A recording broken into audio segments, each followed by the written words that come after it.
The U-shaped house opens onto the interior courtyard and closes off the urban chaos. The U-shaped house is an urban house, located in the bordering area of a residential area of Montreal, near a railway line. Its U-shape exploits the idea of opening onto its interior courtyard and of closure in relation to the surrounding urban context. Articulated walls of wood and glass, constructed like cabinet-making elements, open and close onto the interior courtyard. Depending on the seasons, this courtyard then becomes an integral part of the house.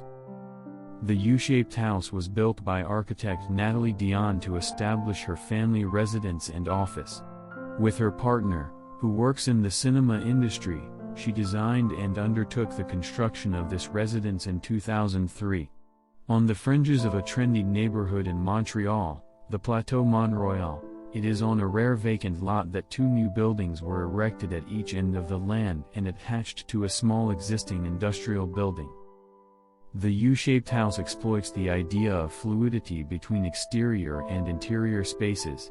The new facades on the courtyard side are covered with marine plywood whose facing side is an okume veneer.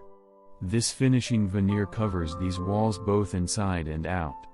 Likewise, the floor of the terrace, made of ipe wood, is continuous with the interior floor.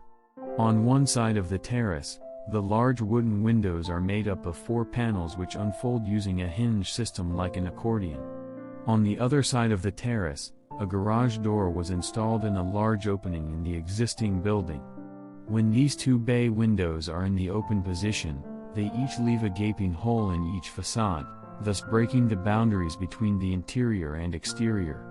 In summer, upstairs, the windows open and the shutters in the closed position allow ventilation of the room, provide privacy, protect from rain and protect the room from excessive heating, this facade being south-facing.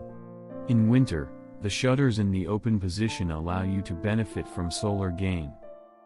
Project completed in 2008. Designed and built in collaboration with Martin Lenouville.